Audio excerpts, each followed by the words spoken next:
Welcome to Homeschooling Outside the Box, the podcast that encourages and equips moms to homeschool an outside-the-box child.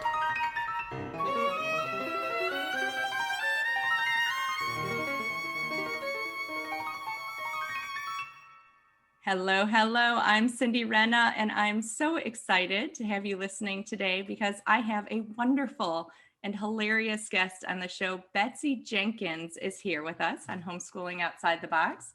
She is the mother of 5 awesome boys, which makes her awesome. Just that. We could stop there. But she is also an artist and a co-owner of a decorative design company. And this is great, but you may know her from her classical art memes on Instagram. That is certainly how I found and fell in love with Betsy.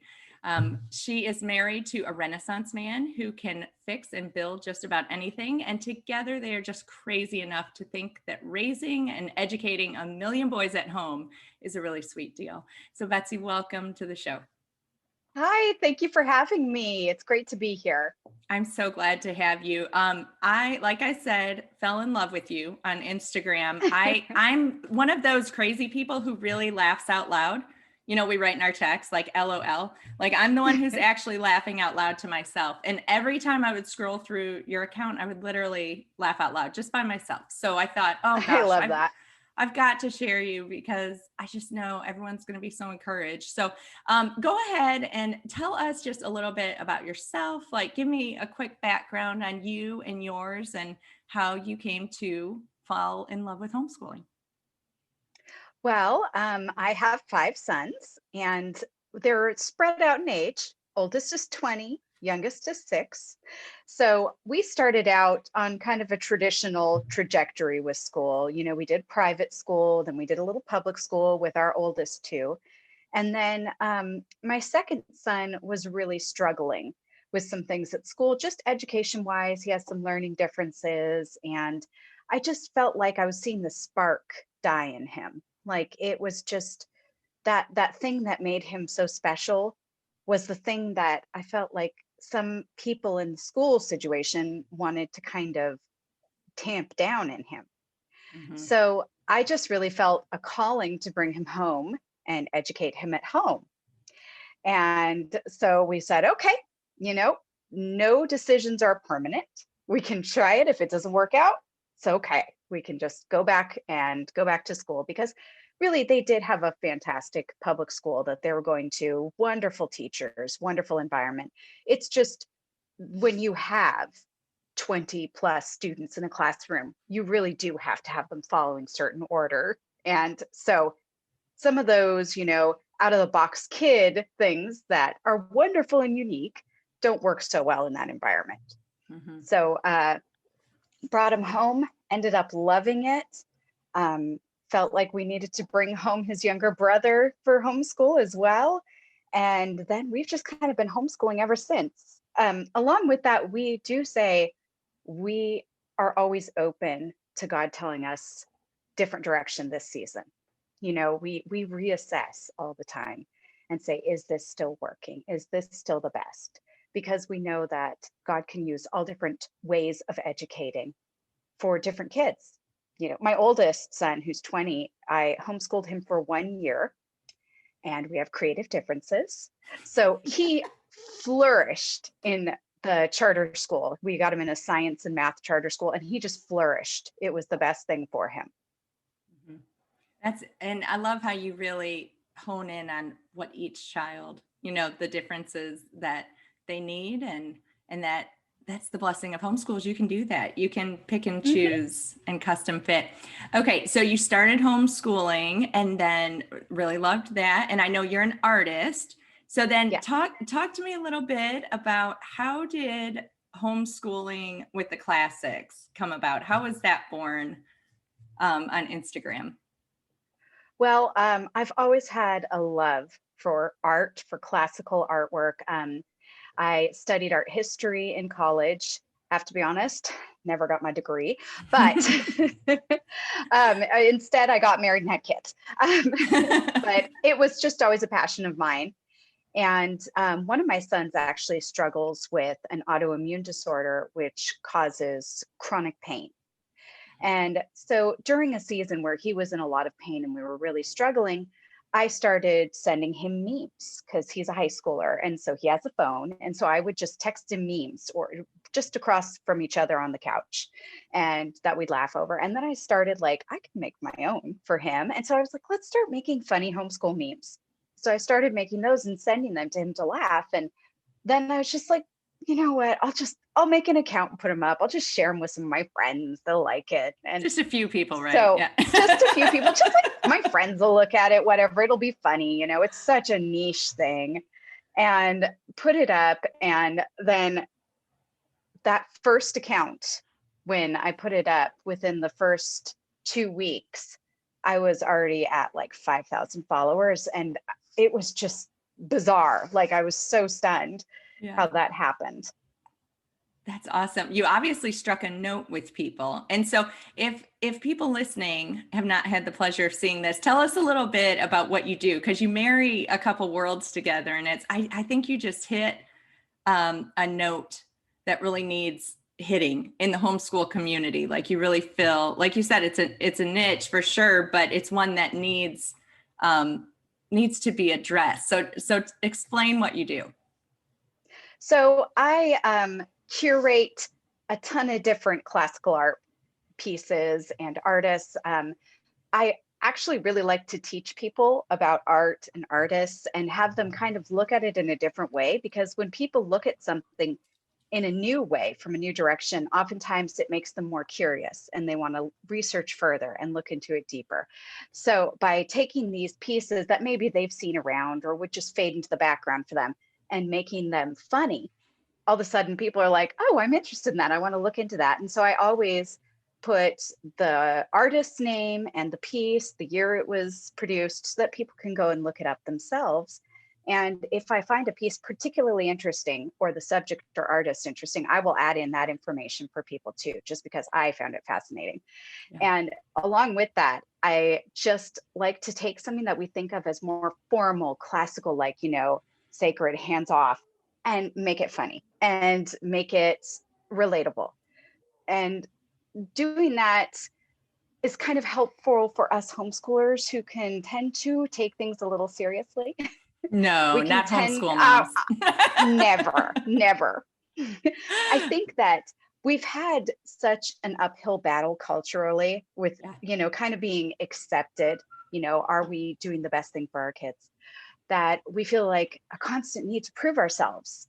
And within that, it causes us to take ourselves very seriously and want others to take us very seriously. And also, we know that it's like our kids' hearts and minds are in our hands. So you do take it seriously. Sure. But just being able to lighten up and relax a little about it and realize that, you know, we can still laugh and have fun. Yeah. And that is, I'm so glad you brought that up, because I think too, this time that we're living in right now, and if you're listening to this in the future, we're still in the middle of a global pandemic. So Yes, we are. I mean, everywhere you turn, it's so serious. And like you said, I mean, it is. And, you know, even homeschooling our kids, that is a serious matter. We should take it seriously. But there are sides to it. And so even, you know, how much serious news can you ingest without just becoming really depressed and having a weight on you and living in fear and anxiety? And so I think the antidote to that often is humor. And I think, absolutely. Yeah. So talk to us a little bit about that, about why is that? You know, why do you think, because I genuinely think God has an amazing sense of humor. Like if you look at some of the animals he created and some, I mean, situations, and I think humor is holy. You know, I think it's good, and it matters. And I think it especially matters for homeschool moms, and especially matters today. But I know that critics could easily say that it's frivolous or it's a waste of time. You're not taking things seriously enough. You know, so you know, sell us on this. Why do we need humor as homeschool moms? And not just like in our homeschool, but the mom, you know? Yes. Yeah, for sure. So I love what you just said. Humor is holy. I absolutely agree with that. I think God created humor. I think he loves to laugh.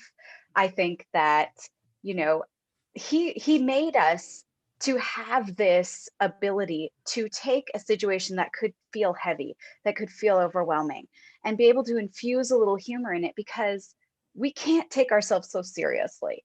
When we do, then it just leads to fear and anxiety and stress, and we can't properly parent or educate out of a place of fear or stress or anxiety.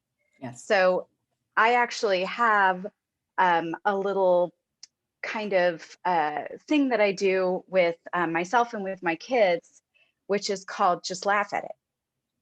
So I will take something that is plaguing me. Let's say it's the thought, you're failing your kids.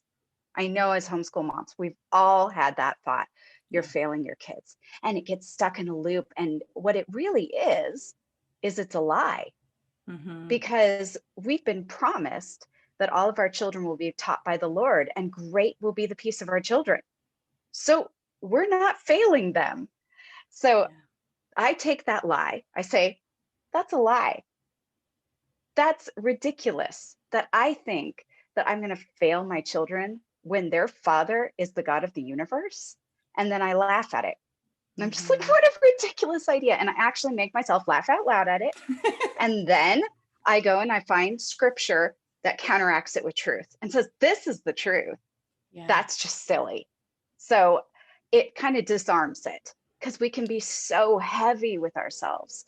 And so being Yes. able to disarm it with humor, I think, is actually a really good tool. Yes. Okay. Are you a Harry Potter fan?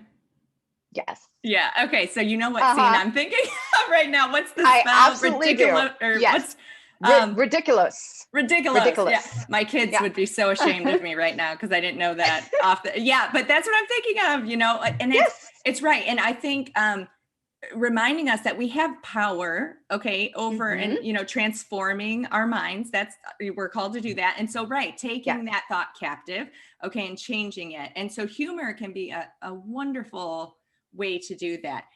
So talk to us for a second about the mom who's hearing this and thinking like, yeah, but okay, that's easy for you guys because we've been laughing the whole time we've been talking, right? Okay, we've laughed multiple times. Obviously, you and I both really enjoy humor. It seems to come easy. So what about the mom that is not her, it's not really how she's known. She's kind of more maybe quiet or maybe just a more serious natured person. And she kind of struggles with humor in general. She has a hard time taking herself too seriously. So what are some things that she can do to take herself less serious and kind of bring in more joy and lightness, because of course we know we're the atmosphere makers of our Yeah. homeschool. Mm-hmm. And I see this day after day. Any mood I'm in just seeps all over my house. And so tell us how we can better set the tone. What can we do to bring some of that joy in? So, first of all, I would say, let's assess where this is coming from, Mhm. this heaviness, this feeling that I have to take everything seriously. Yeah. Um, Oftentimes that's coming from a root of fear or even pride, because that Sure. that pride says, I have to do it perfect. It's all up to me. If I make a mistake, then I've failed. And so we need to look at the roots there. But I would also say, let's check our mental health. Mhm. Because I know that when I was struggling with anxiety disorder, um, it was hard to find anything funny. Mhm. I mean, I still could find things funny, but it was kind of cynical. And, I took myself very seriously and did feel like the weight of the world was on my shoulders and I had to be on the game and I couldn't let the ball drop. Mhm. And instead, I ended up being like an angry mom, Yeah. and it was awful. So it was terrible for all of us. And then I was caught in a guilt cycle because I was always angry. Right. So realizing that my anger was actually anxiety, that this feeling that I had to take everything so seriously and was so judgmental of myself was anxiety, and going to the doctor and getting help. was the best thing I did. And I think we need to make sure that we don't discount the fact that we are physical beings as well as spiritual and emotional beings. And our physical body produces different hormones and chemicals, and they can be out of balance. So you can do a lot of things emotionally, spiritually, mentally to try to regulate yourself. But if those things aren't working and you're just caught in, a shame, anxiety, anger cycle, then please reach out and get help. You're not a bad mom. This isn't too big for you. It's not that you weren't equipped to be a mother, because you were. It's just that you need to reach out and ask for help. Yeah. Oh, and okay, let's put a bookmark, because I want to come back and get some ideas for like specific activities, but I can't miss what you're saying, because I think it's so relevant, especially to, I know a lot of moms in my audience, me personally. So most of us listening have what I like to affectionately call outside the box kids. So whether that means autism or ADHD or dyslexia, or there's something that's just a little bit different in the way that they process. And here's the thing, and tell me if you can relate to this. I would find I was pouring so much into figuring out how to help them, and it took me maybe embarrassingly like 10 years to realize the apple doesn't fall far from the tree. Okay. That some of this is genetic, and gee, I wonder if they got this from anyone. And I mean, I struggle with anxiety terribly. My husband has ADHD. I mean, so if you are listening and you have children with all these challenges and issues, it's very likely that maybe you have some challenges as well that are worth looking at. Right. And so speak specifically, because I do think we're at greater risk of that heaviness or that seriousness, because we can say, but Betsy, really, I mean, I've got 2 kids with autism, and I've got one with ADHD and dyslexia, and I have a, almost 13-year-old who still can't tie his shoes, or I have, this one who he wants to go to college one day, and I don't know that he can live on his own. I mean, I'm not discounting that people listening are dealing with some really heavy things. We are, but absolutely. I would argue that's even more of a reason to really find a way to bring humor into your life, right? Absolutely. And like you said, I have kids on the spectrum. I have kids with ADHD. I have kids with dyslexia, dysgraphia. I have one child who has an acquired brain injury from having meningitis as a newborn. I have a kid with bipolar disorder. I have several kids with anxiety disorders. Thanks, Mom. Yeah. And so I would say the most valuable thing I discovered through all of this was to see my children for who they were and not try to make them look like anybody else's kids. Their timeline is not going to be the same. They're not even going to be the same as their siblings. They need to grow at their own pace. If you have a 13-year-old who can't tie his shoes yet, maybe he's not there. Yeah. Like maybe he will be when he's 15, maybe when he's 18. Heck, maybe he'll discover it when he's 30. We have this idea that life is a race and we have to hit certain benchmarks or we'll lose. But that's just not how it works. And our value isn't in skills accomplished. And it isn't for our kids either. So with that, obviously, do the therapies that help your kids and make their lives easier and help them acquire new skills, the interventions and the different things that you can do. But within that, also continue to parent the child in front of you. Don't parent him as if he's another kid, because he's not. So, yeah. That's so good. And so easy to forget, It really is. It really is. Especially when you have these older kids that you think should have hit this benchmark by this point, and you want to be like, but you're 14. And no. And we've been doing this therapy for 10 years. And I think that's it too. We're all like, but we've been working so hard, and just accepting. I do think what you were saying about just accepting the child in front of you, I think that is always what it comes back to. It's just Mm-hmm. parenting who is actually your actual real child, not who you think he Yes. might be one day or his Mm-hmm. sibling or, anything like that. Yeah, just looking at him. That's so good. Okay, so tell me some of your favorite activities that make you laugh. Like, what makes you laugh? And do you place things throughout your day? Mine, obviously, I'm like, I've got to go on Instagram and scroll and find what she put up today. Like, you're a part of my system. But I love that. Thank just, you. yeah, just having little nuggets placed within the day so that you don't get too far gone, because I think we get into that slump and then we can't get out. And I Mm-hmm. literally on my planner will I've got like morning routine, afternoon routine, and night routine, and at each point it says smile in big like all caps.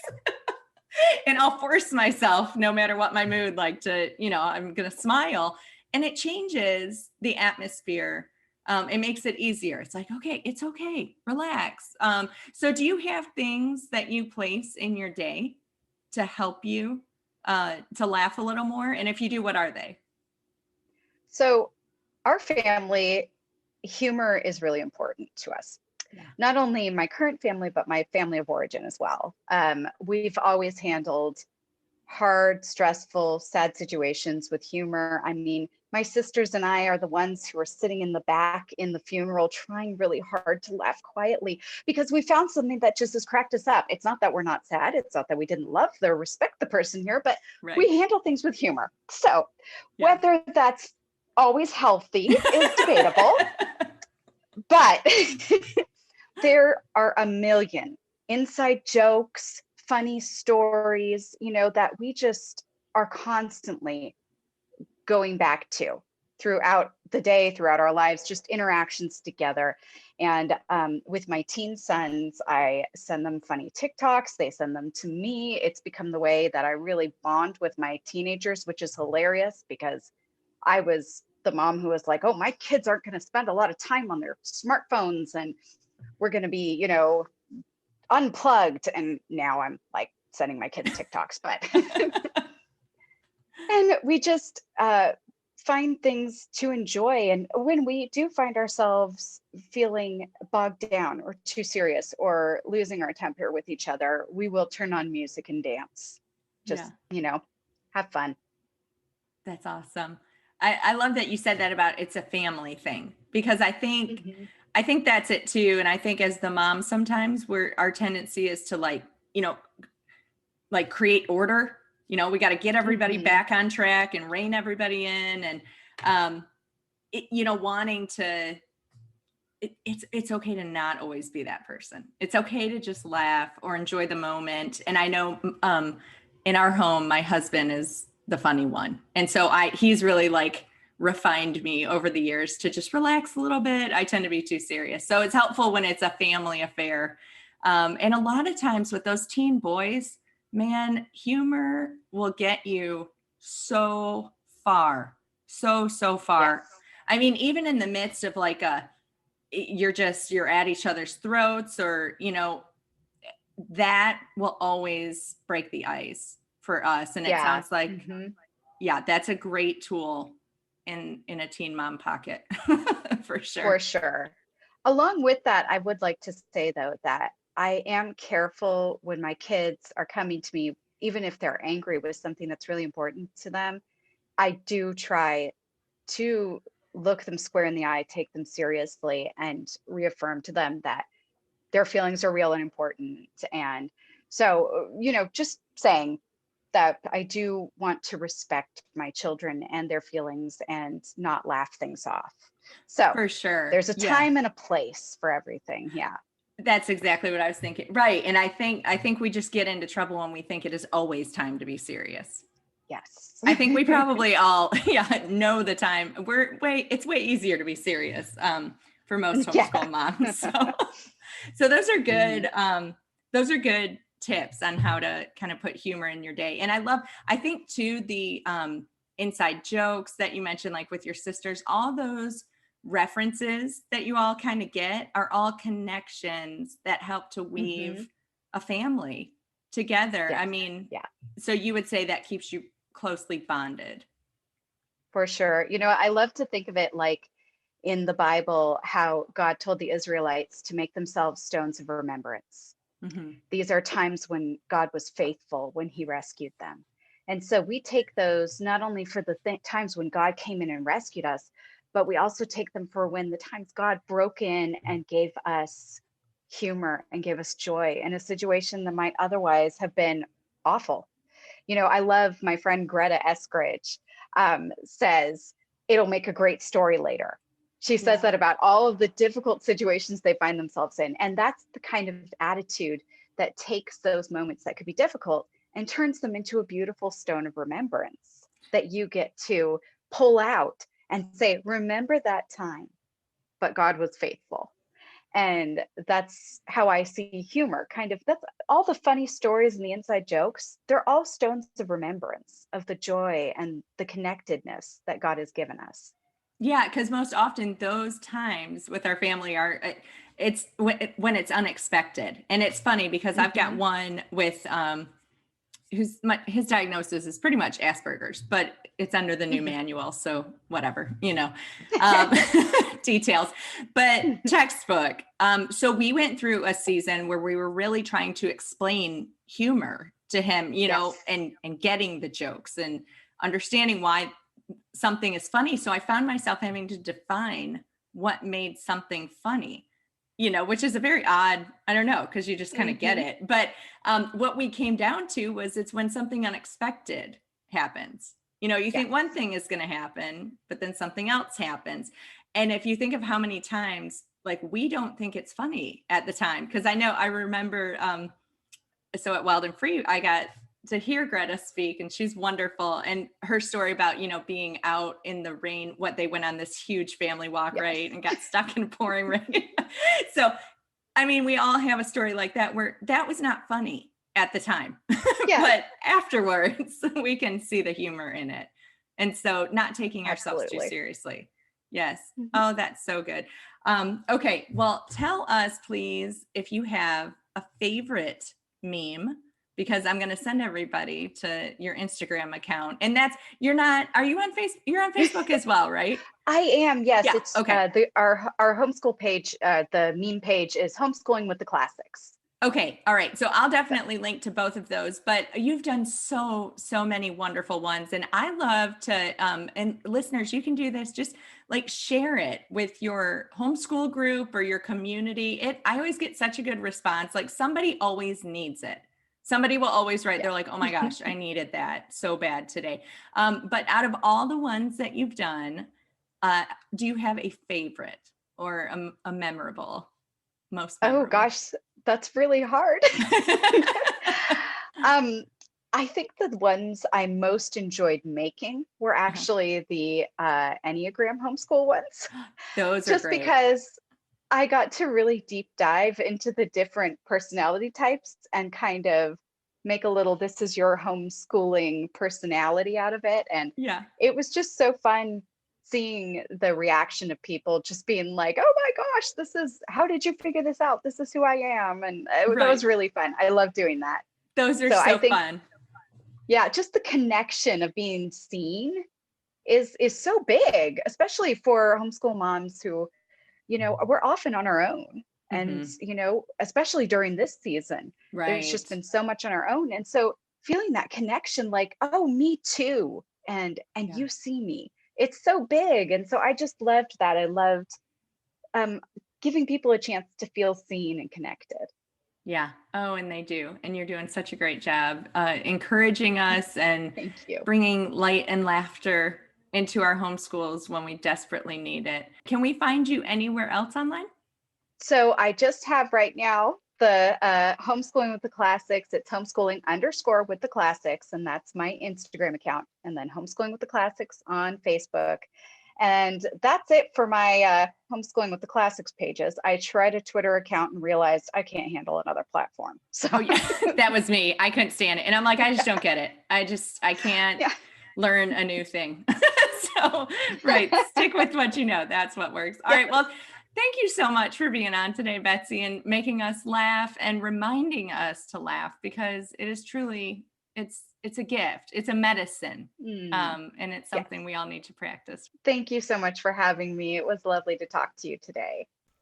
Thanks so much for listening to Homeschooling Outside the Box. If you are loving the show, please head over to iTunes and leave a review. This is a great way to help other moms just like you find encouragement in their homeschool with their outside the box child as well. For more encouragement, be sure to head to cindyrenna.com and you can check out some great blog posts as well as a shop that will help equip you on your homeschooling journey.